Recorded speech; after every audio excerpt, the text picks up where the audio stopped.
A nationwide recall involving romaine lettuce from the Salinas, California region is now over, but not before sickening more than 165 people nationwide. And a young woman from our area is among those who got sick and nearly died from eating it. Mike now joins us with a story you'll only see on News 8 Now. Martha, doctors call Mariah Fisher-Skadson of Brownsville, Minnesota, a miracle. She went from being an active, healthy young woman to fighting for her life within a matter of days, and all because of what she ate. On the outside, Mariah Fisher-Skadson looks like a healthy 25-year-old. I shouldn't look or be doing the things that I'm doing. But on the inside, I'm very lucky. her body is still recovering 2.5 months later from an infection that nearly took her life. Could have been catastrophic. Her illness started out routine. I just thought I had a stomach ache. Nothing out of the ordinary. But quickly escalated into something much more severe. I started to vomit and more serious symptoms kind of occurred.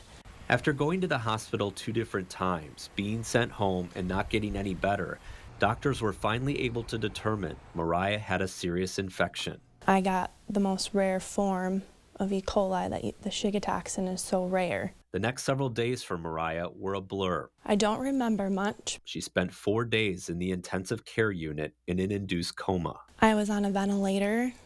Had a feeding tube, catheter. What put me in the ICU is I had 2 seizures. I had to do dialysis, so I had a catheter put up in my jugular up here. I was in kidney failure. My kidneys were at 8%. I was in an ice blanket because my fever was so severe. I've been doing this 36 years. She's the first adult I've ever seen with this particular problem. Because E. coli isn't generally treated with antibiotics, doctors basically had to let the illness run its course. They were just monitoring me and doing the best they could. When you look at how ill she was at her worst, we were all quite worried, quite frankly. But as quickly as Mariah became sick, she was able to fight her way back almost just as fast. Her recovery has shocked her doctors. I take care of a lot of people whose outcomes are not very good. And to see someone become as ill as she was and then walk out of the hospital a couple of weeks later without her dialysis catheter anymore is really quite remarkable. I had one doctor tell me that they had never been so nervous about another patient. I had 2 doctors call me a miracle. The Centers for Disease Control and Prevention was able to trace the Shiga toxin-producing E. coli back to Fresh Express bagged salad that Mariah had eaten at a family gathering. She was the only one who got sick. You always think, that's never going to happen to me. Well, it did. People disparage governmental agencies, but they were crucial in helping us with this case. While she was lucky to survive, Mariah still has a long road ahead of her. She has months of physical, occupational, and speech therapy to hopefully get back to where she once was. I lost mobility and functions of my brain.